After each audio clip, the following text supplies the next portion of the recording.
कबीर की याद समग्रता की याद है। उन्होंने जिस जिस आधार बिंदु पर कहा उसमें समग्रता थी नहीं है, क्योंकि जो उन्होंने कहा उनकी वाणी में आज विद्यमान है। शरीर तो किसी का नहीं रह जाता है, लेकिन इस दुनिया में कुछ ऐसे पुरुष होते हैं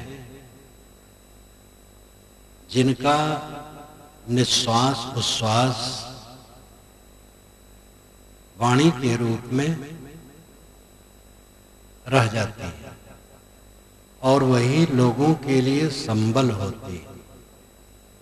पूरा काल से वेद, वैदिक साहित्य, बाइबल, कुरान, पुराण, महाभारत, रामायण, बहुत से ग्रंथ बने और इन सब से हम लोगों को प्रकाश मिलता है। जरूरी यह है कि इनमें हम विचार और छान करें। कोई पुस्तक आकाश से आई होती तो उसको सबको मान लेना पड़ता, जैसे भारत सरकार के कानून को पूरे भारतवासी को मानना पड़ता है। अंतरजातीय शादी भारत स्वतंत्रता के पूर्व नहीं थी, और अगर कोई कर ले तो जुर्म माना जाता था। कानून बन गया, अब कोई उसका उल्लंघन नहीं कर सकता है। दादागिरी चलने वाली नहीं है। एक क्षत्रिय परिवार की लड़की, संपन्न क्षत्रिय थे, उनको मैं अच्छी तरह से जानता हूं। अयोध्या के पास की घटना है। उनका मकान और जहां जिस वक्त यहां मैं रहता था, दोनों का सटा सटा था। कारखाना था उनका छोटा, उसी कारखाने में एक लड़का काम कर रहा था जो शायद बैकवर्ड या शेड्यूल कास्ट का था, जैसे लोग कहते हैं। उनकी लड़की ने उससे मोहब्बत कर ली, कोई जान नहीं पाया। एक दिन दोनों निकल गए। ठाकुर जी पता पाए, बहुत रोबीले थे। उनके संबंधी एक राजा थे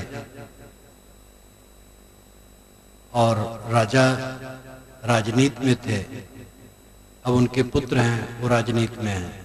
उन्होंने फोन किया। लड़की जानती थी ये सब होगा, थाने पर उसने पहले ही इतला कर दिया।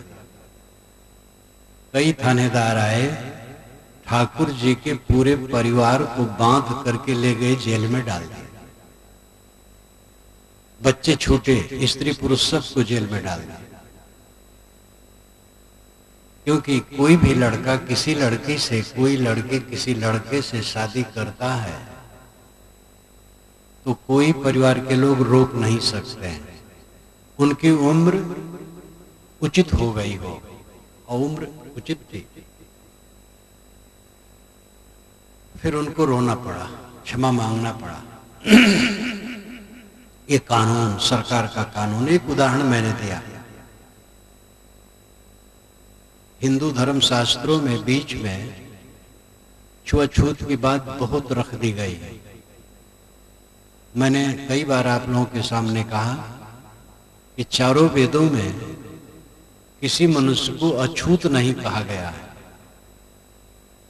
और ये कहीं नहीं कहा गया है कि किसी को अछूत मान करके उससे दूर रहना चाहिए। वैदिक ऋषि रोबीले थे, जैसे अंग्रेज लोग रोबीले थे, लेकिन छुआछूत नहीं मानते थे। वैसे वैदिक ऋषि रोबीले थे, परंतु किसी को अछूत नहीं कहते थे। अंतरजातीय शादी तो खूब होती थी। ब्राह्मणों में, दानवों में, राक्षसों में, दैत्यों में परस्पर विवाह होता था। दैत्य दानव आप मानते हैं कि उनके विचित्र हाथ पैर, ऐसा कुछ नहीं, वो सब मानव थे। विश्वपर्वा दैत्य की पुत्री राजा जजात की पत्नी थी, जो सूर्यवंशी थे। रहते थे प्रतिष्ठानपुर में, जो इलाहाबाद के पूरब तरफ है, गंगा पार झूसी, उसको प्रतिष्ठानपुर कहते थे। काशी इत्यादि उसी राज्य में आता था, प्रतिष्ठानपुर में। राजा जजात की पत्नी एक विश्वपर्वा दैत्य की पुत्री थी। किलबिल और वाताप, ये दो दैत्य संस्कृत में बोलते हुए ब्राह्मणों को भोजन के लिए निमंत्रित करते थे। छल कपट की जहां बात आई है, वहां लड़ाई भिड़ाई भी हुई है। तो छुआछूत की बात नहीं थी, लेकिन वर्ण व्यवस्था जब पक गई तब छुआछूत की बात आई। वर्ण व्यवस्था के 3 संस्करण हुए हैं। पहला संस्करण था काम का बंटवारा। कुछ लोग यज्ञ याग, शिक्षा, ज्ञान का काम करें, कुछ लोग शासन का काम करें, कुछ लोग व्यवसाय का काम करें, बाकी शिल्पी और श्रमिक होकर के काम करें। ये काम का बंटवारा था।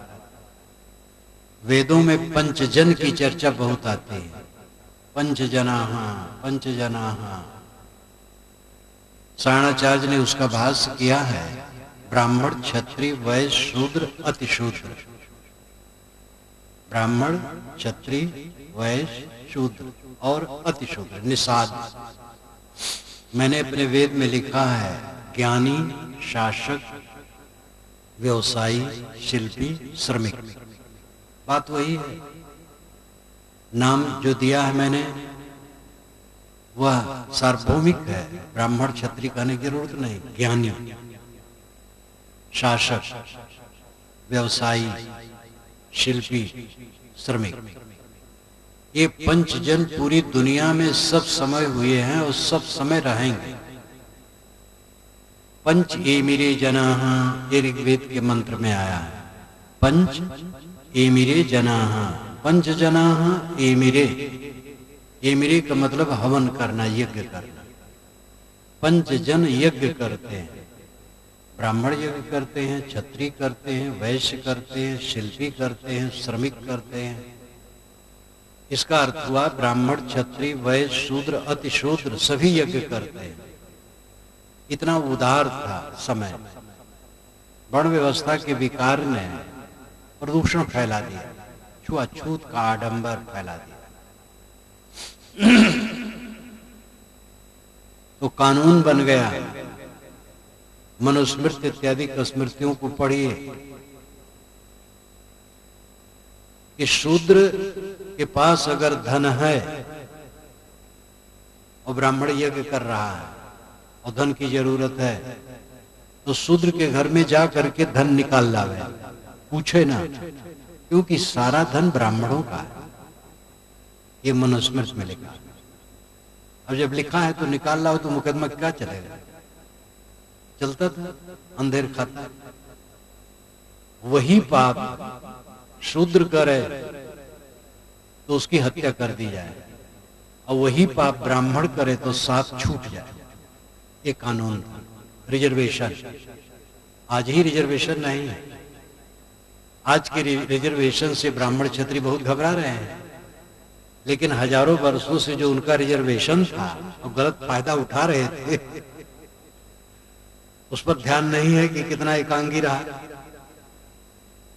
तो ये सब कानून था, सबको मानना पड़ता था उल्टा सीधा। आज भारत स्वतंत्र होने पर जो कानून बना वो काफी स्वस्थ है। मनुस्मृति की अपेक्षा जो भारत स्वतंत्र होने पर कानून बना है वो काफी स्वस्थ है। मनुस्मृति में तो लिखा है कि शूद्र अपना नाम पवित्र न रखे। गुहा, लतखोर, झग्गर, झाड़ू, खुरबहरा, ऐसा नाम होना चाहिए जिसे पहले जान लिया जाए शूद्र। शूद्र की परछाई नहीं काटना चाहिए, ये सब कानून था, गलत था। वेदों में ऐसा नहीं है, दोष बीच का है। मैं कह रहा था कि कानून जब बन जाता है तो उस कानून को प्रजा को मानना पड़ता है। आज का कानून जो बना है सबको मानना पड़ रहा है, मान रहे हैं। अगर कोई आकाश से किताब आई होती तो उसको सबको मानना पड़ता। ऐसी कोई किताब नहीं है जो सर्वमान्य है, इसलिए कोई किताब आकाश से नहीं आई है। कोई किताब आकाश से आई है, कोई महापुरुष आकाश से आया है, कोई संप्रदाय आकाश से आया है। ये अपने मत को प्रचारित करने के लिए एक झांसा है, लासा है। स्वामी विवेकानंद पंजाब में गए अपने शरीर छूटने के थोड़े दिन पहले। वहां पर दयानंद सरस्वती के, स्वामी दयानंद सरस्वती के साक्षात शिष्य जीवित थे। दयानंद स्वामी तो नहीं थे, लेकिन उनके साक्षात शिष्य थे। उन लोगों ने स्वामी विवेकानंद का आदर किया, कार्यक्रम करवाया। जब बैठे एकांत में तो बात होने लगी, तो स्वामी दयानंद के शिष्यों ने कहा कि वेद तो अपौरुषेय है, ईश्वर कृत है। तो स्वामी विवेकानंद ने कहा ठीक कहते हैं, इससे प्रचार अच्छा होगा, क्योंकि रोग होगा, हमारी किताब ईश्वरी है। और इससे अच्छा है ये मान लेना कि हमारे महापुरुष अवतार हैं, इससे और प्रचार होता है। हमारे गुरु भाई रामकृष्ण परमहंस को अवतार कहते हैं, मैं विरोध कर रहा हूं ये न कहो। तो अवतार मानने से और प्रचार होता है। अगर हम मानते हैं हमारा महापुरुष अवतार है, हमारा महापुरुष आकाश से आया ईश्वर का दूत है, और हमारी किताब ईश्वर की है, हमारा मजहब ईश्वर द्वारा चलाया गया है, तो इसका रोब हो जाता है, ज्यादा प्रचार होता है। परंतु इस प्रचार में सत्य लुप्त हो जाता है। जितने महापुरुष हैं, चाहे उनको अवतार कहो, दूत कहो, मनुष्य, अवतार दूत तो एक काल्पनिक बात है, 2 नंबर का प्रचार है और 1 नंबर का नहीं। सब केवल मनुष्य, सारी किताबें मनुष्य की बनाई है। आकाश से कहीं किताब आती, कोई संप्रदाय आकाश से नहीं आया, सब मानवी है।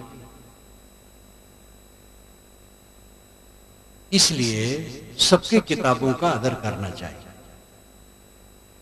सबके किताब का आदर करो, वेद का आदर करो, बाइबल का आदर करो, कुरान का आदर करो, गुरबाणी का आदर करो, बीजक रामायण का आदर करो, गीता का आदर करो, हदीस का आदर करो, जिंदा वेस्ता का आदर करो, सभी किताबों का आदर करो, और सभी संप्रदायों का आदर करो, और सभी महापुरुषों का आदर करो।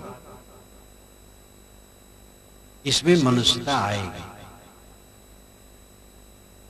जेते औरत मर्द उपाने सो सब रूप तुम्हारा, कबीर पोगरा अल्लाह राम का सो गुरपीर हमारा।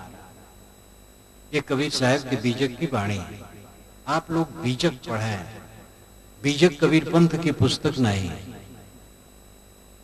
पूरे बीजक पढ़ डालिए। कबीर पंथ शब्द नहीं, कबीर पंथ की नियमावली नहीं, प्राप्त विचारों की समीक्षा है और सत्य का उद्घाटन है। पूरा कबीर बीजक मनुष्यता की चीज है। वे कहते जेते औरत मर्द उपाने सो सब रूप तुम्हारा। जितने औरत मर्द हैं सब तुम्हारे रूप हैं। औरत मर्द कह देने से पूरा मानो आ गया, और भेद नहीं। औरत और मर्द में क्या भेद है? कुछ अंगों का भेद है, मनुष्यता का भेद नहीं है। दोनों को पाप लगते हैं, पुण्य लगते हैं, कर्म बंधन लगते हैं। मोक्ष का काम करे तो मोक्ष का काम दोनों का होता है। तो भेद क्या है? केवल सृष्टि प्रजनन के लिए प्रकृति द्वारा अंगों का भेद है बस। किंतु मनुष्यता,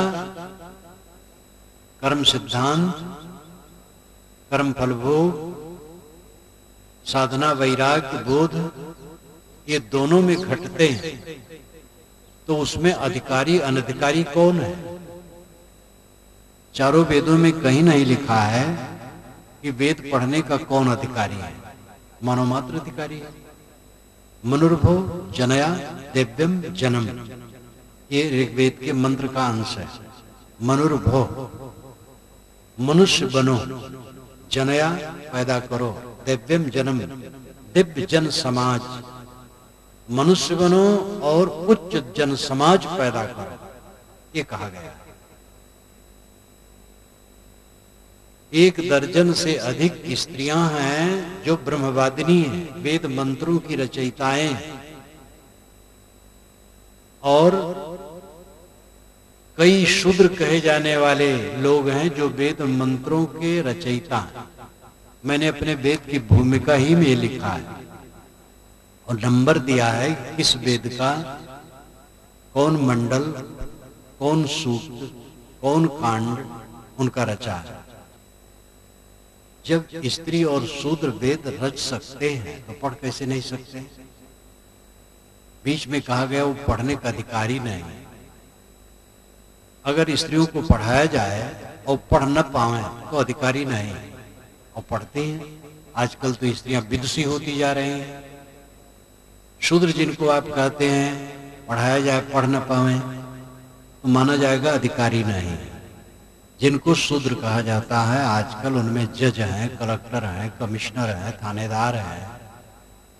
देखो आपके उत्तर प्रदेश की महारानी कौन है? महारानी को, महाराजा को, बादशाह को, जिसको आप शेड्यूल कास्ट के कहते हैं, उसकी पुत्री है। ऐसे नहीं है, बेवकूफ नहीं है कि बना करके बैठा दी गई है। तेज तर्रार बुद्धिमान गुण तो उस सब में होते हैं। राजनीति की तो बात है ही है। तो अधिकारी कैसे नहीं है? स्त्री कैसे नहीं अधिकारी है वेद पढ़ने? और कल्याण की कैसे नहीं अधिकारी है? सब अधिकारी है। साहब कहते जेते औरत मर्द उपाने सो सब रूप तुम्हारा। कबीर पोगरा अल्लाह राम का सो गुरपीर हमारा। साहब कहते अल्लाह और राम का जो पोगरा है वो हमारा गुरपीर है। ध्यान दीजिए इस बात पर। अल्लाह शब्द करके कह करके साहब सामी परंपरा को लेते हैं और राम शब्द कह करके आर्य परंपरा को लेते हैं। हमारे सामने 2 परंपरा उज्जवल रूप में उपस्थित है, प्रकट रूप में भारतवर्ष में, सामी और आर्य। यहूदी, ईसाई, इस्लामी को सामी कहते हैं। पुरानी बाइबल में नूह नाम के महापुरुष हैं, उनकी कथा है। नूह के 3 पुत्र साम, हेम, एपेत। साम बड़े, साम के वंशज यहूदी और उन्हीं से ईसाई निकले, फिर मुसलमान निकले। यहूदी, ईसाई और मुसलमान ये सब सामी। और दूसरी धारा भारतवर्ष की आर्य परंपरा। आर्य में ब्राह्मण, श्रवण, सिद्ध, नाथ, संत, वैष्णव ये सब आते हैं। ब्राह्मण जो वेद मंत्रों के द्वारा यज्ञ करते थे, वेद पाठ करते थे, वेद अध्ययन करते थे, उनको ब्राह्मण कहा गया। वो कोई भी हो ब्राह्मण कहलाता था। वेद अभ्यास धिवरी के बच्चे थे लेकिन ब्राह्मण थे। महिदास, इतरा दासी के पुत्र, शूद्रा के पुत्र, लेकिन ब्राह्मण थे। महिदास का रचा हुआ ऋग्वेद का ब्राह्मण ग्रंथ है, इतरे ब्राह्मण है। तो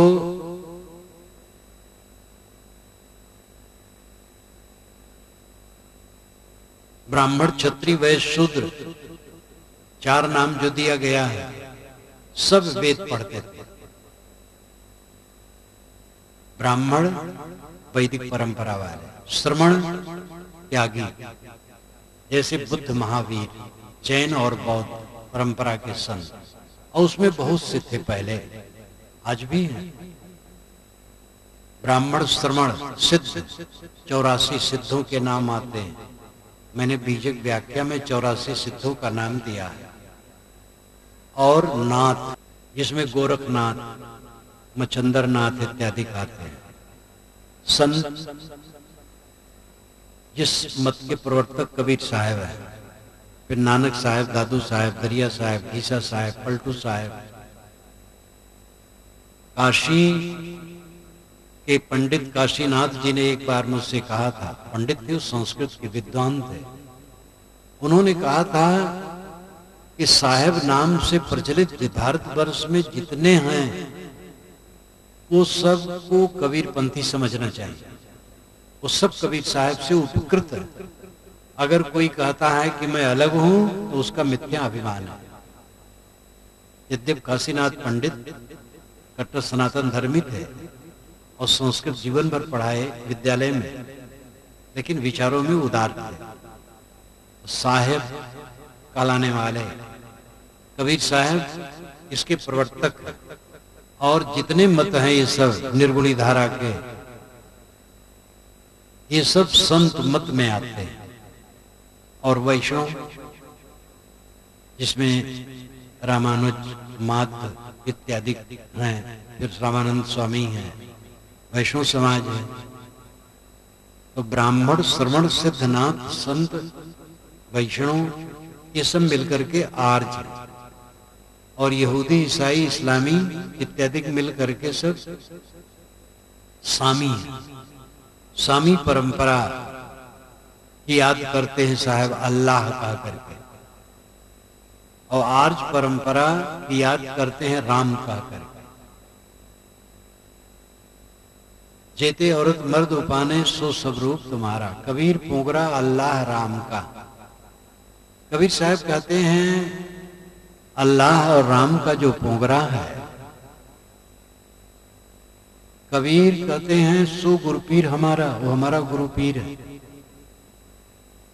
अल्लाह का पोगरा मूसा, ईसा, दाऊद, मोहम्मद, ये सब महापुरुष हैं। पोगरा नूर, अंश, बालक। और राम, राम से यहां श्री राम नहीं समझना चाहिए। राम शब्द एक पारमार्थिक शब्द, उसके पोगरा, उसके नूर, अंश, राम, कृष्ण, विष्णु, शिव इत्यादि। साहब कहते सो गुरु पीर हमारे, हमारे गुरु पीर है। कितना उदार विचार है। एक साथ सामी और आर्य परंपरा को समेटते हैं वो, और सबके महापुरुषों को अपना गुरुपीर कहते हैं। ईसा, मूसा, दाऊद, मोहम्मद, ये हमारे गुरु पीर हैं। राम, कृष्ण, विष्णु, शिव, ये सब हमारे गुरु पीर हैं। इसमें पराया कौन है? कबीर को आप जितना समझेंगे मेल मिलाप की भावना बढ़ेगी, सबको अपना मानेंगे। एक बात याद आई, मेरे गृह त्याग के उस समय 18 वर्ष हुए थे। मैं एक जगह था, एक खेत में बैठा अध्ययन कर रहा था।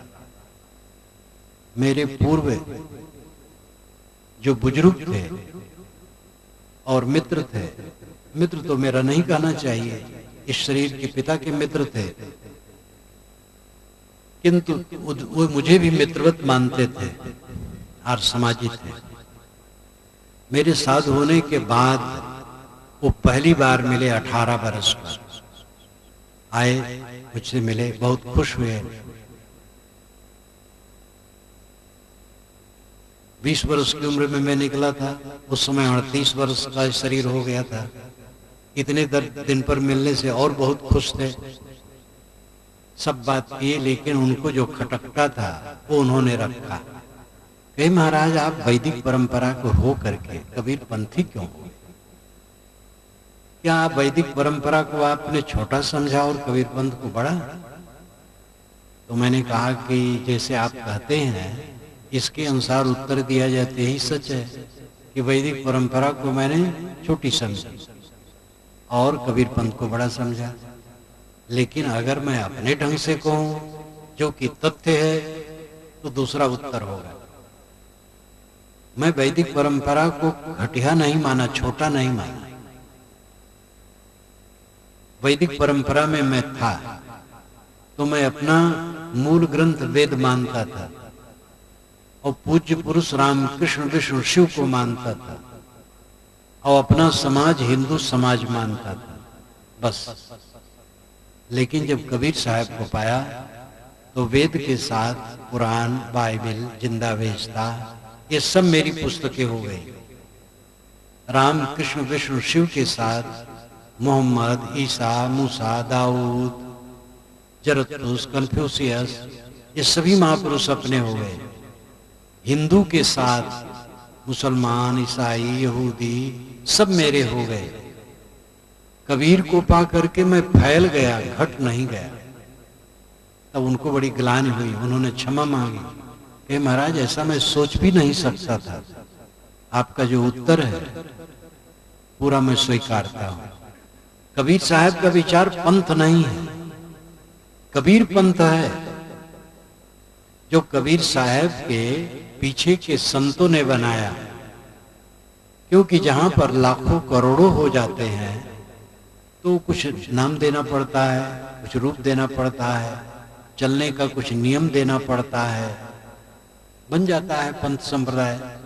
लेकिन खुद कबीर का विचार पंथ नहीं है, तथ्य। किसी बिंदु को उठा करके देखिए, दुनिया में कौन ऐसा महापुरुष हुआ है जिसने आर्य और सामी परंपरा के महापुरुषों को अपना गुरपीर एक साथ कहा है? कोई उदाहरण नहीं, कबीर एक उदाहरण है। इतना सबको समेट लेने वाले की क्षमता जिसकी है, उसको समझना चाहिए। एक पंडित ने तो मेरे बीजक व्याख्या दोनों खंडों को पढ़ने के बाद कहा कि महाराज कबीर साहब की बात उसी समय भारतवर्ष के लोग मान लेते तो आज पाकिस्तान नहीं बनता, क्योंकि इतना मेल मिलाप हो जाता कि लगता दूसरा कोई है ही नहीं है। कौन मुसलमान हिंदू है? को हिंदू को तुर्क कहावे एक जमीन पर रही है। साहब कहते एक जमीन पर रहते हो, कौन हिंदू है कौन मुसलमान है? एक शिष्य सड़क पर पड़ा हुआ मिले, नवजात, उसको आप क्या कहेंगे? हिंदू कहेंगे कि मुसलमान? वो ईमानदार इंसान है, बड़ा होने पर उसमें नक्काश करके हिंदू मुसलमान बनाया जाता है। मालूम होता है ईश्वर को अकल नहीं थी, उसने नक्काश नहीं किया था, आपने कुछ काट करके कुछ बढ़ा करके हिंदू मुसलमान बना लिया। जितना बनाना है सब नकली है, स्वाभाविक असली इंसान। कबीर साहब ने सदैव इंसानियत की बात की। काशी में रह करके जहां तब भी पंडितों का दबदबा था, आज भी है। 4 विश्वविद्यालय काशी में है और गली गली में संस्कृत विद्यालय है। हाई स्कूल, कॉलेज तो गणना बहुत ज्यादा है। आज भी काशी विद्या की नगरी है, उस जमाने में थी। और करीब करीब 2500 वर्षों से इतिहास से पता लगता है विद्या की नगरी, पंडित भरे। उस पंडितों की नगरी में कबीर कहते हैं, पोथी पढ़ी पढ़ी जगमुआ, पंडित हुआ न कोई। ढाई आकर प्रेम का पढ़े सो पंडित होए। प्रेम जानते नहीं, पंडित कैसे? दूसरे को अछूत कहते हैं। अछूत कहने का आधार बताओ।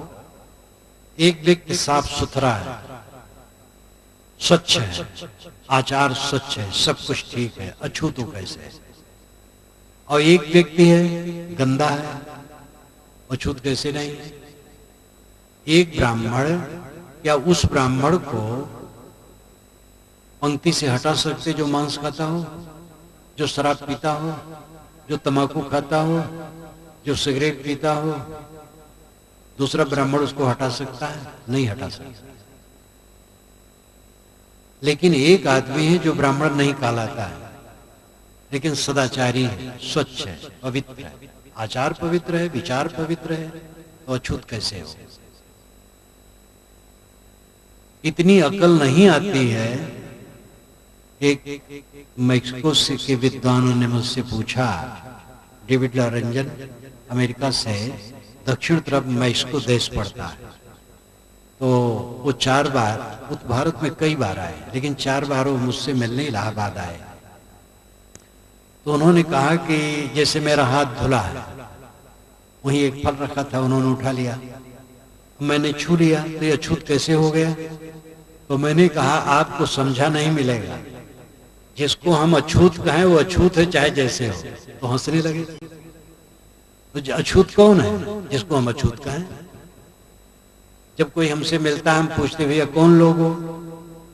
अगर वो कहता रामचंद्र तिवारी, तो समझ जाते अछूत नहीं है, चाहे वो कितना गंदा हो।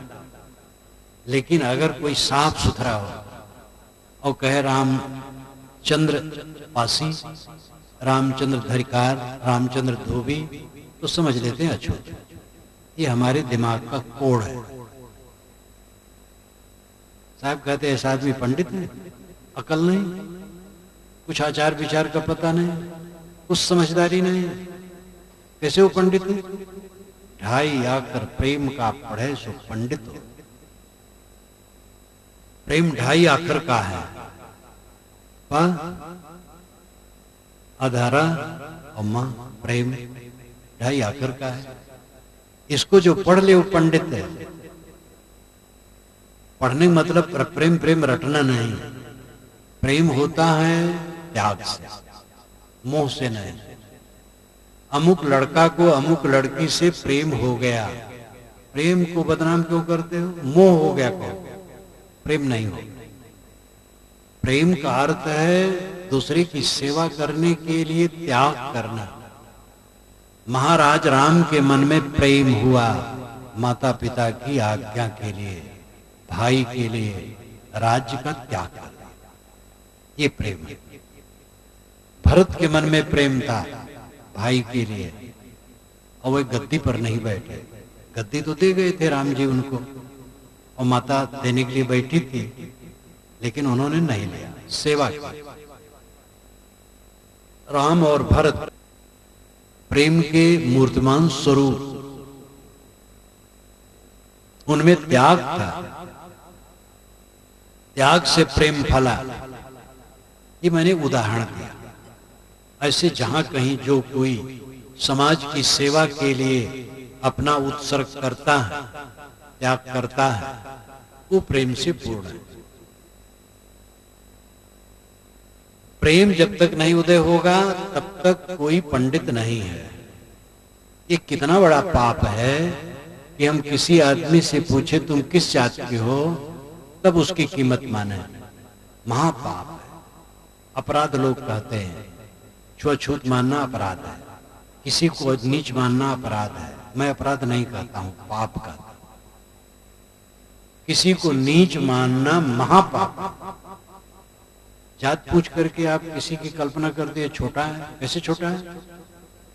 जांच करवा दो। इतने लोग यहाँ बैठे हैं, इनके रक्तों को थोड़ा भेज करके डॉक्टर के पास पूछा जाए कि भैया ये ब्राह्मण का रक्त है कि क्षत्रिय का कि वैश्य का कि मुसलमान का कि हिंदू का, किसका, और जांच से बता दे तब मान लिया जाएगा। अब ऐसा कुछ नहीं है, तो कौन जांच? मानो कि एक जांच। इस पर विश्वास करो। सत्य पर भी विश्वास नहीं करोगे तो काम नहीं बनेगा, और इसी रहनी से चलो। कबीर साहब ने समग्रता को लेकर के अपनी बात कही।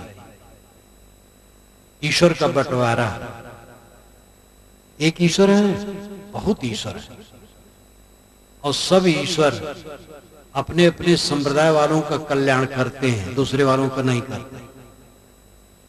वेद का ईश्वर है, कहते हैं हमारा वैदिक ईश्वर है, तो वैदिक परंपरा को मानने वाले कल्याण करेगा, दूसरे को नहीं करेगा।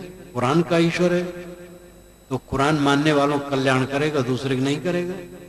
बाइबिल का ईश्वर है, वो बाइबिल को मानने वाले करेगा, और नई बाइबिल का जो ईश्वर है वो पुरानी बाइबिल वालों का भी कल्याण नहीं करेगा, और पुरानी बाइबिल वालों का ईश्वर नई बाइबिल वालों का कल्याण नहीं करेगा। ऐसे और एक दो को दोष नहीं है। लोगों ने इतना ईश्वर बनाया है कि ईश्वरों का झगड़ा हो गया, और ये सब ईश्वर बैठ करके पंचायत भी नहीं कर लेते हैं कि पब्लिक को बता दे भाई हम एक हैं कई नहीं। असली ईश्वर क्या है? हम अगर सत्ता को बांटें तो आदि दैविक, आदि भौतिक, आध्यात्मिक 3 हिस्सों में बटेगा। ध्यान दीजिए। आदि दैविक प्राकृतिक क्षेत्र, देव कहते हैं जड़ पदार्थ, मिट्टी, पानी, आग, हवा को वैदिक भाषा में देव कहते हैं। इसलिए दैवी प्रकोप का अर्थ होता है प्राकृतिक प्रकोप। ये आदि दैविक क्षेत्र, चांद, सितारे, पृथ्वी, भूमंडल, ये सारा ब्रह्मांड प्रपंच, ये आदि दैविक क्षेत्र है।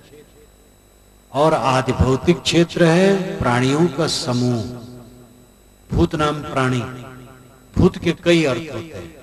भूत कहते बीते हुए समय को, भूत कहते प्राणी को, भूत कहते मिट्टी, पानी, आग, हवा, आकाश को, भूत कहते भूत प्रेत को जो काल्पनिक है, भूत कहते हैं सत्य को, भूत कहते हैं तादात्म्यता को, एकता को।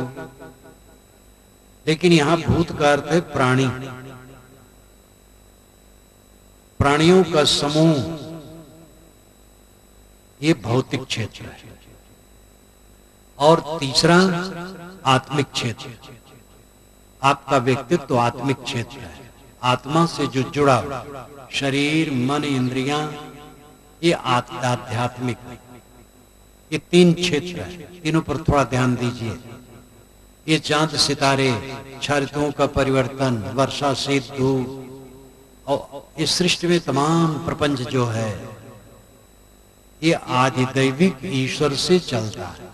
आदि दैविक ईश्वर क्या है? उसके प्राकृतिक नियम। द्रव्य में क्रिया होती है, क्रिया ही द्रव्य की शक्ति है। हर द्रव्य अनादि अनंत है और उनमें क्रिया भी अनादि अनंत है। उनसे सृष्टि का प्रपंच अनादि अनंत है। पहले मुर्गी है कि अंडा? कहते हैं अंडा। तो बिना मुर्गी कैसे? कहाँ? हाँ, पहले मुर्गी है, लेकिन बिना अंडे की मुर्गी कैसे? पहले बीज है कि वृक्ष? वृक्ष है कि बीज? बीज, वृक्ष, मुर्गी, अंडा। इसका प्रवाह अनादि, शुरुआत नहीं है। शुरुआत संभव ही नहीं है। सत्ता असत्ता से आई है, सत्ता नित्य है। सत्ता नित्य है और सत्ता के गुणधर्म नित्य हैं, उनसे प्रपंच भी नित्य है। शुरुआत कहाँ है? तो ये जो आदिदैविक क्षेत्र है अपने नियमों से चलता है। उन नियमों का समुच्चय आदिदैविक ईश्वर है। उसको पहचानो। वो एक का नहीं, सबका है। पानी बरसने की शक्ति जो है वो हिंदू का है कि मुसलमान का है? ईसाइयों का है कि यहूदियों का है? ब्राह्मणों का है कि और किसी का है? वो सबका है। सूरज किसका है? सूरज हिंदू है कि मुसलमान? चंद्रमा हिंदू है कि मुसलमान? अब आकाश, पृथ्वी, नक्षत्र, जल, पृथ्वी इत्यादि हिंदू है कि मुसलमान? तो ये आदिदैविक क्षेत्र है, सार्वभौमिक है। उनमें अपने नियम, नियमों से सब चलता है। ये किताबों के ईश्वर से नियम नहीं चलता। जो किताबों में ईश्वर कहा गया है वो तो उनका काल्पनिक ईश्वर है। जो असली ईश्वर है प्राकृतिक शक्ति का नियम, वो सार्वभौमिक है।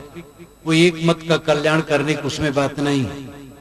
और आदि भौतिक ईश्वर ये प्राणियों का समूह है। देखो ये परमात्मा बैठा है, प्राणियों का समूह परमात्मा। ये आदि भौतिक भूत, प्राणी, प्राणी संबंधी परमात्मा। प्राणी मात्र को परमात्मा समझो। राष्ट्रीय भावना की बात आती है, राष्ट्रीय भावना होना चाहिए। भारतवर्ष हमारा राष्ट्र है, तो राष्ट्रीय भावना क्या अर्थ है? इतने राष्ट्रीय कहलाने वाले लोग हैं जो एक वर्ग को श्रेय देते हैं और दूसरे वर्ग को श्रेय नहीं देते हैं। तो राष्ट्रीय भावना कैसे आई उनकी? राष्ट्र हमारा भारत देश है और इसमें रहने वाले मनुष्य और प्राणी मुख्य राष्ट्र है। अगर प्राणी ना हो तो राष्ट्र क्या है? चंद्रलोक को कोई राष्ट्र नहीं कहता है क्योंकि वहां प्राणी नहीं है। कन्याकुमारी से कश्मीर, बंगाल से पंजाब, ये क्षेत्र है। लेकिन इसमें रहने वाले जो प्राणी हैं वे राष्ट्र हैं। तो किसी प्राणी को अलग कर देने से राष्ट्रीयता कैसे हुई?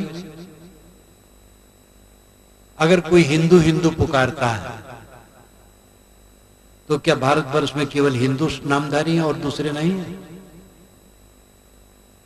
पूरी दुनिया में मुसलमानों की जनसंख्या इंडोनेशिया में 1 करोड़ कुछ लाख ज्यादा है भारत से, और पूरी दुनिया में भारत में जितने मुसलमान हैं इंडोनेशिया छोड़ करके कहीं नहीं। अरब में तो 1 करोड़ कुछ लाख कुल है। तो इतने मुसलमान जो यहाँ हैं 16-18 करोड़, वे कहाँ जाएंगे? ईसाई भी 2-3 करोड़ हैं, वे कहाँ जाएंगे? और पारसी भी हैं, अन्य लोग भी हैं। तो हिंदू कहने से काम नहीं बनेगा। हिंदू अपना संगठन करें और हिंदू में जो कमजोरी है उसको निकालें, हिंदुत्व के मर्म को समझें और हिंदू का उद्धार करें, और ऐसा व्यवहार करें जो गैर हिंदू हैं उनको भी आशा जगे कि हमारे मित्र हैं। ऐसे मुसलमानों का संगठन अच्छा है, वह संगठन करें और मुसलमानों में जो कमजोरियां हैं निकालें, बुराइयां हैं वो निकालें, और ऐसा व्यवहार करें जिससे हिंदू लोग समझे हमारे मित्र हैं। संगठन का मतलब दूसरे पर हमला करना नहीं है। संगठन का मतलब है संगठित होकर के अपनी कमजोरियों को निकालना और दूसरे की सेवा करना। आप अपने परिवार और घर में हैं, संगठित होकर के और काम करते हैं, उन्नत करते हैं, और आस पड़ोस के जो लोग हैं रहमदिली के साथ उनसे व्यवहार करें। ये आपके पारिवारिक संगठन का अर्थ है। आप अपना पारिवारिक संगठन कर लें और दूसरा घर जो है पास में उस पर हमला करें, ये कौन सा संगठन है? इसलिए हिंदू कहने से काम नहीं बनेगा, मुसलमान कहने से काम नहीं बनेगा, ईसाई यहूदी कहने से काम नहीं बनेगा, कबीरपंथी वैष्णव कहने से काम नहीं बनेगा। भारत एक देश है और भारत में रहने वाले जितने हैं सब भारतीय, और उनके अंदर में राष्ट्रीय भावना होना चाहिए, मेल मिलाप की भावना होना चाहिए। कहा जाता है जापान में पढ़ाया जाता है बच्चों को, वहां बौद्ध हैं और कन्फ्यूशियन मार्ग के लोग हैं। तो कन्फ्यूशियस हुए हैं चीन में, एक महापुरुष, उनके द्वारा चलाया हुआ मार्ग, और इधर बुद्ध हमारे घर के हैं। तो बच्चों को पढ़ाया जाता है कि अगर बुद्ध और कन्फ्यूशियस आए तो तुम क्या करोगे? तो बच्चे कहते उठ करके उनका स्वागत करेंगे, आदर करेंगे, प्रेम करेंगे, सेवा करेंगे। तो फिर पूछा जाता है कि कन्फ्यूशियस चीन से और बुद्ध भारत से सेना लेकर के जापान पर हमला करने आए तो क्या करोगे? मैं लड़ूंगा उनसे, हम उससे लड़ेंगे। राष्ट्रीय भावना के लिए बात की जाती है। राष्ट्रीय भावना की आवश्यकता है। यहाँ के मुसलमान हैं, यहाँ ही जन्मे हैं, यहाँ ही मरना है, इसी की मिट्टी में मिलना है, उनको यहाँ अपना मानना चाहिए। पाकिस्तान का बंटवारा हुआ और यहाँ से पाकिस्तान गए, वो रो रहे, वहां सुख नहीं। और अभी मैं वहां गया था जम्मू, तो वहां तो पाकिस्तान बहुत निकट है। कहते रहे कि पाकिस्तान में बहुत ही गरीबी हो गई है, तानाशाही से पाकिस्तान वाले बेचारे पीड़ित हैं। तो हिंदू देश नेपाल कहलाता था, अब तो नाम बदल दिए हैं, लेकिन नेपाल है, भारत है। तो अपने अपने देश में जहां जो हैं उनको जीना है और मरना है, इसलिए राष्ट्रीय भावना होनी चाहिए, और है। कुछ लोग कहते हैं कि अगर यहाँ पर खेल होता है और पाकिस्तान जीत जाए, भारत हार जाए, तो यहाँ के मुसलमान बतासा बांटते हैं। ये गलत प्रचार है। यहाँ के मुसलमान खिलाड़ी पाकिस्तान पर विजय भी करते हैं, बतासा बांटने वाला कोई होगा खब्त दिमाग का। जब युद्ध हुआ है पाकिस्तान और हिंदुस्तान का, तो हमारा मुस्लिम युवक यहां से अपने को फूंक करके, अपने को कुर्बान करके पाकिस्तान के टैंक को तोड़ा है। भारत की आजादी में, भारत की लड़ाई में सब समय मुसलमान राष्ट्र के साथ थे। तो इसलिए ये सब प्रचार बिल्कुल नहीं करना चाहिए कि खेल होता है और पाकिस्तान जीत जाए तो हिंदुस्तान के मुसलमान बतासा बांटते हैं। ऐसा कुछ नहीं। हिंदुस्तान के मुसलमान समझते हैं और वे भारत के साथ मिलकर के काम करते हैं। कुछ खराब हो सकते हैं तो उनके नाम सबको नहीं कहना। जैसे आतंकवादी है, आतंकवादी नाम से कुछ मुसलमान हैं जो पूरी दुनिया में हलचल मचाए हैं, लेकिन इसमें सब मुसलमानों का दोष नहीं है। अधिक मुसलमानों में सज्जन है, कोई होगा उद्दंड। हिंदू में भी उद्दंड है। ये नक्सलवादी लोग तो सब हिंदू हैं करीब करीब। तो हिंदू मुसलमान वो दोनों नहीं, जो उद्दंडता करें और मारपीट करें, कत्ल करें, लूटे फूकें, न वो हिंदू है न मुसलमान। क्योंकि इस्लाम को, इस्लाम के नियम को देखो, ऐसा कहीं नहीं लिखा है कि निरपराध को मारा जाए। एक बार की तो बात है, हजरत मोहम्मद से एक आदमी मिलने गया तो रास्ते में एक पेड़ पर उसने 2-3 अंडे देखा तो ले लिया। अंडे लेकर के गया तो हजरत ने कहा, ये अंडे तुम कहां से लाए हो? तो बताया। कहे तो इसके माँ बाप थे। कहे थे। कहे तो फिर वो जब तुम अंडे लिए तो उसकी क्या हरकत थी?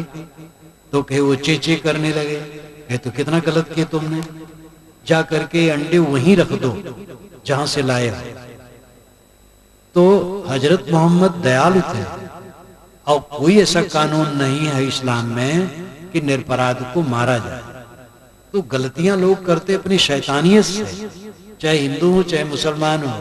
गलत करने वाले न वे हिंदू है न मुसलमान है।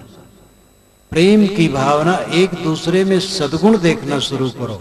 जैसे अपने बच्चे को आप कहो ये नालायक है, ये कामचोर है, ये गलत है, तो धीरे धीरे वो नालायक हो जाए। ये कहना ठीक नहीं है। अगर किसी में है तो प्रेम से सुधारने की जरूरत है। अगर किसी मुसलमान व्यक्ति ने गलती की है तो उसके सुधार की बात कर पाओ तो करो। सब मुसलमान ऐसे होते कहना बहुत गलत है। तो मैं कह रहा था कि राष्ट्रीयता किसमें है? भारतवर्ष में जितने हैं सब भारत के बच्चे हैं, ये मान करके सबसे प्रेम। कबीर साहब का उपदेश यही है। कबीर वाणी में राष्ट्रीयता भरी है। मानो मात को हिंदू को तुर्क कहावे, एक जमी पर रही है। पंडित देखो हृदय विचारी, को पुरुषा को नारी। सहज समाना घट घट बोले, वाके चरितानूपा। वाको नाम कहा कह लीजिए, ना वाके वर्ण न रूपा। तय मैं क्या करसी नरबौरे, क्या मेरा क्या तेरा। राम खुदाए शक्ति शिव एक। कोधो काहे नहीं हो रहा? ध्यान दीजिए। राम खुदाए शक्ति शिव एक। राम को, खुदा को, शक्ति को, शिव को एक बात है, नाम अनेक है। पानी, वाटर, जल, नीर, तोय कहने से क्या वस्तु में फर्क हो जाएगा? इसलिए अनेकता में एकता देखने की चेष्टा करो। कबीर साहब ने सब जगह अनेकता में एकता देखी। परमात्मा सबके अंदर में बैठा है। कबीर वह परमात्मा मानते हैं जो सार्वभौमिक है। वो वेद का नहीं है, कुरान का नहीं है, बाइबल का नहीं है, जिंदा वेस्ता का नहीं है, गीता का नहीं है, रामायण का नहीं है, सत्ता का है। संप्रदाय वाले कहते हैं हमारे ईश्वर से कल्याण हो, कुरान के ईश्वर से कल्याण होगा, तो बाइबल के ईश्वर से कल्याण होगा, वेद के ईश्वर से कल्याण होगा। यही संकुचितता है। वेद, बाइबल, कुरान, पुराण सब पढ़ो। ईश्वर का मतलब क्या है? ईश्वर नाम स्वामी। सारे विज्ञान ज्ञान का स्वामी कौन है? आप विचारो। पानी का स्रोत है तेल का स्रोत है, रत्नों की खान है, पत्थरों की खान है, कोयले की खान है, क्या ज्ञान की खान, ज्ञान का स्रोत कहीं है? वो मनुष्य। उदारता पूर्वक सोचिए, ज्ञान का एकमात्र खान मनुष्य, और मनुष्य को तुच्छ कहा जाता है। दुनिया की सारी किताबें मनुष्य के हृदय से निकली हैं, सारे ज्ञान विज्ञान मनुष्य के हृदय से निकले हैं, सारे ईश्वरों की कल्पना मनुष्य से हुई है, सारे देवताओं का सृजन मनुष्य ने किया है। और ऐसे मनुष्य को तुच्छ कहना कौन सा ज्ञान है? क्या कभी कोई ईश्वर आके कहा कि मैं श्रेष्ठ हूं, तुम लोग तुच्छ हो? ऐसा कभी कोई नहीं कहा। ये मनुष्य अपने भूल करके कहता है कि मैं तुच्छ हूं। आप तुच्छ नहीं, आप महान हैं। घट घट में वही साईं बसत है, कटुक वचन मत बोल रे। कल मैंने कहा था कि हमारा ईश्वर या तो शून्य आकाश में है, या तो पत्थर की पिंडियों में, प्राणियों में नहीं। ये सबसे बड़ा धोखा है जीवन का। और इसीलिए धर्म धर्म धर्म बहुत हल्ला है और सदाचार शून्य, क्योंकि पत्थर की पिंडियों के सामने हाथ झुका लिए, आकाश में पुकार लिए, बस ईश्वर की भक्ति हो गई। अब प्राणियों से क्या मतलब है? प्राणियों को लूटो, खसोटो, बेईमानी बदमाशी करो। असली ईश्वर घट घट में बैठा है। ये कबीर साहब की अपील है आपसे, इसको समझिए। और अपने अपने ढंग से इस सत्य को सब लोगों ने कहा। वेद ने क्या कहा? अहम ब्रह्मास्मि तत्त्वमसि, अयम आत्मा ब्रह्म, प्रज्ञानम ब्रह्म। मैं ब्रह्म हूं, तुम ब्रह्म हो, ये आत्मा ब्रह्म है, ये ज्ञान ही ब्रह्म है। कहता है खुदा खुद से जुदा जानो अधूरा है, दिखला दे खुद ही में खुदा, पीर उसे कहते हैं। ये सूफी संतों ने कहा, जो खुद से खुदा को जुदा कहता है वो अधूरा पीर है, जो खुद में खुदा को बता दे वो सच्चा पीर है। खुद को छोड़ करके खुदा कहीं मिलता है? आपका खुद में दो अंश है, ध्यान दीजिए। अंश तो एक है, अंश नहीं है, लेकिन खुद को हमने विभाजित कर डाला। दो मैं इसमें है, दो मैं, एक मैं शुद्ध आत्मा और एक मैं मन का गढ़ा हुआ काल्पनिक रूप। शुद्ध आत्मा का बोध होने से कल्याण होगा।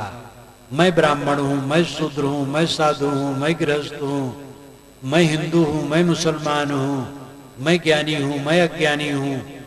ये जो मैं एक गढ़ा हुआ मैं है मन का, वो काल्पनिक मैं। और एक शुद्ध आत्मा, शुद्ध मैं आप है, काल्पनिक मैं आप नहीं। काल्पनिक मैंने विकार किया, जो हमारे मन का गढ़ा हुआ मैं है वो विकार करता है। और उसी को समझना है, उसको दूर करना है।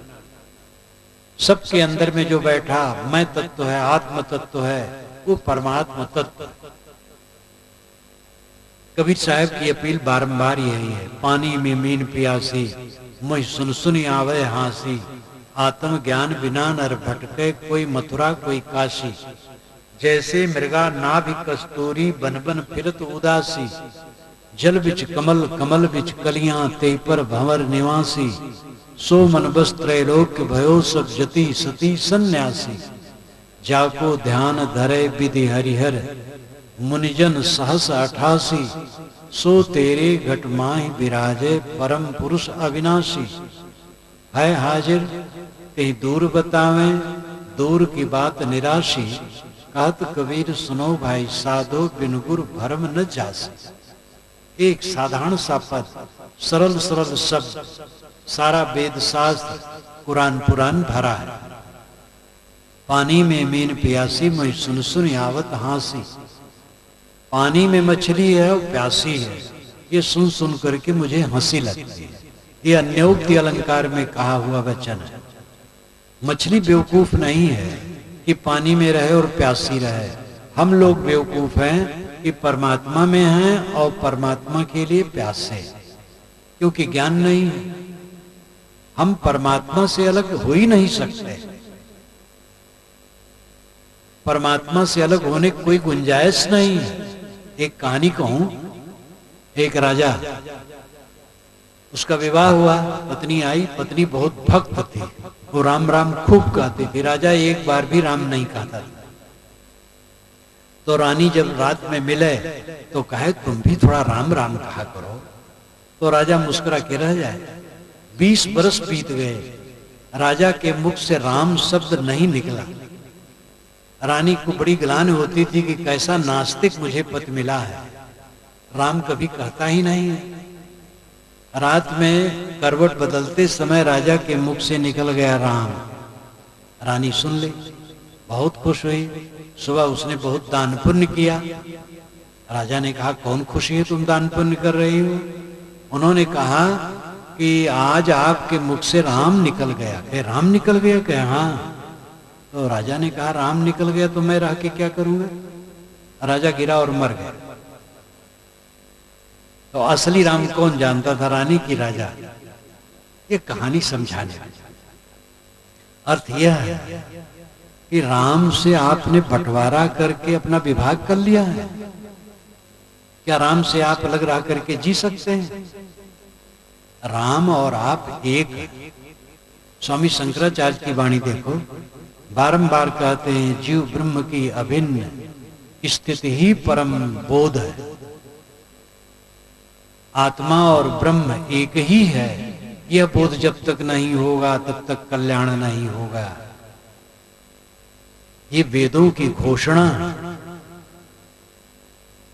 गोस्वामी जी सगुण उपासक थे और अलग ईश्वर मानते थे, लेकिन वे भी ये कहते हैं कहत सकल घट राम में तो खोजत के काज, तुलसी का या कुमत सुन उर आवत अति लाज।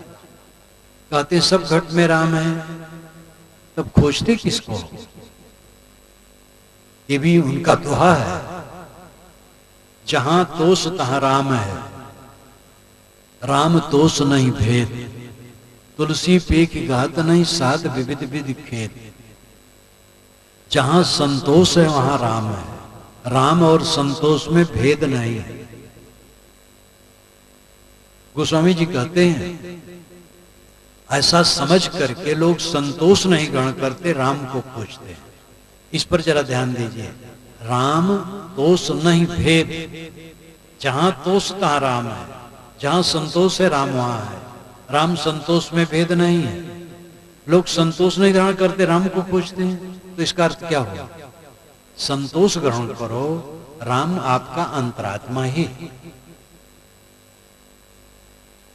दर्शन के और अध्यात्म के कई विचार हैं, कई सरणियां, द्वैत, अद्वैत, विशिष्टाद्वैत, द्वैताद्वैत, शुद्धाद्वैत, तमाम भेद प्रभेद है। लेकिन दो धारा में हम बांट सकते हैं सरल ढंग से, विश्वास मार्ग, विवेक मार्ग। विश्वास मार्ग कहता है कि परमात्मा मुझसे अलग है, आत्मा परमात्मा अलग अलग है। विवेक मार्ग कहता है कि परमात्मा आत्मा एक ही है। ये भेद है। विश्वास मार्ग कहेगा परमात्मा मुझसे अलग है, उसकी उपासना करके उसकी शरण में जाकर के हमारा कल्याण है। विवेकी कहेगा परमात्मा मुझसे अलग नहीं है, शरण में कहीं जाना नहीं है, गुरु की शरण से बोध प्राप्त करना है और अपने आत्मा में निमग्न हो जाना है, बस परमात्मा मिल गया।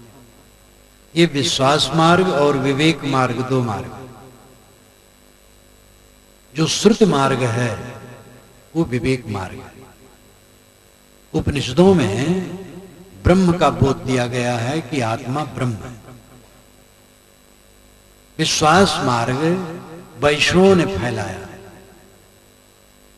आप 6 शास्त्र पढ़ डालें वैदिक, उसमें आत्मा पर जोर है। उपनिषदों में आत्मा पर जोर है। तो खैर शास्त्रों की बात तो छोड़िए, शास्त्र अनेक प्रकार के होते हैं। विश्वास और विवेक विश्वास यह है कि परमात्मा अलग है और मैं अलग हूं।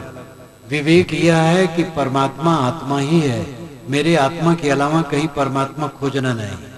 ये विवेक मार्ग है। अब आप ये सोचिए कि परमात्मा अगर अलग है तो आप उसको पाएंगे कैसे? पाने के साधन आपके पास 6 हैं। आंख, नाक, कान, जीभ, चाम, मन। आंख से आप पाएंगे वो रूप होगा, नाक से पाएंगे गंध होगा, जीभ से पाएंगे रस होगा, चाम से पाएंगे स्पर्श होगा, कान से पाएंगे शब्द होगा, मन से पाएंगे संकल्प विकल्प होगा। और ये सब विषय गोस्वामी जी सगुण उपासक हैं, लेकिन वो भी कहते हैं गो गोचर जहां लग मन जाई, सो सब माया जाने भाई। गो इंद्रियां, गोचर विषय, जहां तक मन जाए सब माया। देखी सुनी गुनी मन माही, मोह मूल परमारथ नाही। जो देखो सुनो मन में सोचो, मोह का कारण बनेगा, उसमें परमार्थ नहीं। श्रुतियों का वचन है यक्षुषा न पश्यत येन चक्षुंस पश्यत तदेव ब्रह्मत्तम विद्यनेदम यदमुपास्ते। जो आंखों से नहीं दिखता किंतु जिसकी सत्ता से आंखें देखती हैं उसको तू ब्रह्म जान। आंखों से देख करके जिसकी तू उपासना करता वो ब्रह्म नहीं। यद वाचा नभ्योतमेन वाक्यभ्योते तदेव ब्रह्मत्तम विद्यनेदम यदमुपास्ते। जो वाणी से प्रकट नहीं होता किंतु जिसके द्वारा वाणी प्रकट होती है उसको तू ब्रह्म जान। और वाणी से कह करके जिसकी तू उपासना करता वो ब्रह्म नहीं। यन मनसा नाम अनुते नाहुर मनोमतम तदेव ब्रह्मत्तम विद्यनेदम यदमुपास्ते। जो मन से सोच करके उपासना की जाती है वो ब्रह्म नहीं है, किंतु जो मन को मानने वाला है वो ब्रह्म है। कबीर साहब ने कहा ब्रह्म बड़ा की जय मन माना, ब्रह्म बड़ा की ब्रह्म ही, राम बड़ा की राम ही जाना। राम बड़ा है कि राम को जानने वाला बड़ा है। तो ब्रह्म अलग है, आत्मा अलग है, ऐसी बात नहीं। इंद्रियों से जितना प्रतीत होता है वो विषय। अगर परमात्मा आपके सामने आ जाए, खड़ा हो जाए, आप उसको देखें तो क्या कहेंगे? वो तो आकार है, मिट्टी का है, परमात्मा तो नहीं। वो तो रूप विषय हुआ। अरूपम अशब्दम अगंधम स्पर्शम कहा गया श्रुतियों में। शब्द गंध स्पर्श रस से परे है वो। तो कौन है? आपका अंतरतम। इसीलिए याज्ञवल्क्य ने बृहदारण्यकोपनिषद में कहा कि आत्मा अंतरतर है, वही परमात्मा है। विज्ञातारम, जो सबका विज्ञाता है, ज्ञाता है, आत्मा, वही परमात्मा है। ये विवेक मार्ग है। यही विवेक मार्ग कबीर साहब का है, यही श्रुतियों का, वेद का है, यही सूफी संतों का है। जो इस्लामिक संत हैं वे भी यही कहते हैं कि जो विज्ञातार है, ज्ञाता है, साक्षी है, वही परमात्मा है, वही खुदा है। अनलहक मंसूर संत ने कहा अनलहक स्वयं सत्य। जो जाहिल थे उनको मार डाले। जाहिली वहां ज्यादा, भारतवर्ष में ये जाहिली नहीं। भारतवर्ष में विचारों की उदारता है। एक बात पर ध्यान दें, हिंदुओं में जात पात की भावना बढ़ा करके भाईचारे को खंडित किया गया हजारों वर्षों से। लेकिन विचारों की उदारता बहुत है। दूसरे की उपासना को आदर देना यहां पर है। मुसलमानों में भाईचारे का व्यवहार तो जरूर है कि भाई कोई मुसलमान हो साथ साथ नमाज पढ़े, लेकिन विचारों की अनुदारता बहुत है।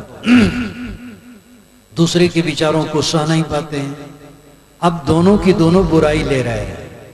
हिंदुओं में कुछ लोग हैं जो मुसलमानों के कट्टरपन की नकल कर रहे हैं, और मुसलमानों में कुछ लोग हैं जो हिंदुओं की जातिवादी भावना को ले रहे हैं। हम सिख हैं, हम सिया हैं, हम पठान हैं, ये तो दुनिया जुलाहा है। तो जात पात की भावना मुसलमानों में बढ़ रही है, और मुसलमानों में जो कट्टरपन है वो हिंदू में बढ़ रहा है। ये दोनों गलत है। मुसलमानों को चाहिए कि हिंदुओं के विचारों की उदारता से सीखें। हिंदुओं में विचारों की इतनी उदारता है, ऐसी उदारता पूरी दुनिया में कहीं नहीं। कोई किसी उपासना में रहे, कोई फर्क नहीं पड़ता है। और मुसलमानों में जो आपस में छुआछूत न रखने की भाईचारिक बात है, उससे हिंदू लोग सीखें। तो एक दूसरे से अच्छाई ले, लेकिन एक दूसरे से बुराई ले रहे हैं, तो ये नुकसान कर रहे हैं।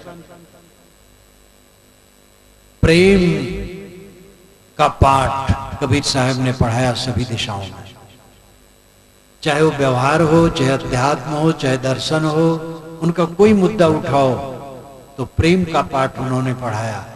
कबीर की बात जो पढ़ेगा समझेगा, मेल मिलाप की भावना वाला होगा, उसकी संकुचितता घटेगी, भ्रांतियां कटेंगी, निर्भ्रांत कहने वाला। आज से 600 वर्ष पूर्व कबीर साहब की वाणी गूंजी और इतना तर्कपूर्ण है कि एकदम विज्ञान सम्मत, ये अद्भुत बात है। जब मैं बीजक की व्याख्या लिखता था तो चलते फिरते मैंने लिखा है, खेत खलिहान में, किसी के मकान में, अनेक प्रदेशों में रह करके लिखा। कई बार लिखते लिखते कलम रख देता था और सोचने लगता था कि आज से 500 साढ़े 500 वर्ष पहले कबीर साहब इतना तर्कपूर्ण, इतना वैज्ञानिक तथ्य कैसे कहा जाए। ये अद्भुत शक्ति उनकी थी। तो वो शक्ति खास ये थी, निष्पक्षता। वे निष्पक्ष थे। वे कोई जाति को श्रेय नहीं देते थे, कोई वर्ण को श्रेय नहीं देते थे, कोई मजहब को श्रेय नहीं देते थे। वो मनुष्यता को श्रेय देते थे, आत्मा को श्रेय देते थे, और उसी की जरूरत है। कबीर का नाम न लिया जाए कोई हर्ज नहीं, जरूरत है मानवता की। जब भारत में कानून बना, भारत स्वतंत्र होने पर, तो कबीर का नाम तो वहां नहीं लिया गया। लेकिन जो कानून बना कि भारत के किसी वर्ग और जाति वर्ण कहलाने वाले घर के लड़के योग्य हैं तो वह अध्यापक बन सकते हैं, कलेक्टर कमिश्नर बन सकते हैं, प्रधानमंत्री बन सकते हैं। यानी सभी दिशाओं में छूट है सभी के लिए, और कोई किसी को अछूत कहे तो दंडित हो सकता है। ये कानून बना, ये कानून कबीर का कानून है। कबीर का नाम नहीं लिया गया, कोई हर्ज नहीं। कबीर इसके प्यासे भी नहीं थे, आप भी कबीर का नाम ना ले, कोई हर्ज नहीं। जरूरी है तथ्य को समझें, सत्य को समझें, सार्वभौमिक दृष्टि अपनाएं, मेल मिलाप की भावना अपनाएं। दुविधा, संदेह, अंधविश्वास, अज्ञान, अनेक प्रकार के, कबीर साहब ने छोटे छोटे अंधविश्वासों पर भी कहा, ये ब्रह्मभूत सकल जग खाया, जिन जिन पूजा तिन जहणाया। ये ब्रह्म मात्र का भूत जो तोहरा है साचा देवा, खेत चरत क्यों न लिया जी। लोग बकरा काट रहे थे देवता के स्थान पर, तो कबीर साहब ने कहा, तुम्हारा देवता अगर बकरे गोश्त खाता है तो बकरे खेत में चर रहे हैं, वो खा ले, तुम क्यों काटते हो। कितना बढ़िया तर्क है। जो तुम्हारा है साचा देवा, खेत चरत क्यों न लिया जी। तुम्हारा देवता सच्चा है और मांस खाने वाला है, तो खेत में चरते हुए बकरे को खा ले, तुम क्यों काट रहे हो। तो हर बात में निर्भय होकर के वो कहते थे, भय नहीं, और अपने पर उनको चिंता नहीं थी, कुछ पाने को उनको इच्छा नहीं थी। निष्काम, निर्माण, निष्पक्ष, इसीलिए इतना सत्य कह गए। डॉक्टर हजारी प्रसाद द्विवेदी ने लिखा है कबीर नाम की पुस्तक। इस सभा में बैठे हुए कुछ विद्वान या विद्यार्थी हो सकता उसको पढ़े हों। कबीर पर थीसिस आजकल बहुत लिखी जा रही, देश विदेश में, पूरे विश्व में खूब लिखा जा रहा है। भारत में तो कबीर पर सर्वाधिक लिखा जा रहा है। कबीर नाम की पुस्तक हजारी प्रसाद द्विवेदी की बहुत अच्छी पुस्तक है। यद्यपि सब कुछ उन्होंने नहीं कहा, लेकिन जितना कहा उसमें बहुत काम की चीजें हैं। तो उन्होंने कहा कि सब लोग अपनी अपनी पगडंडी में चलते हैं और अपनी पगडंडी भलाई करते हैं, दूसरे बुराई करते हैं। कबीर उस चौराहे पर खड़े हैं जहां सभी पगडंडियां मिलती हैं और वे सबकी भलाई बुराई देख रहे हैं। इसलिए वो एक को भला बुरा नहीं कहते हैं, सबकी त्रुटियों पर निर्देश करते और सबकी अच्छाइयों को लेते हैं।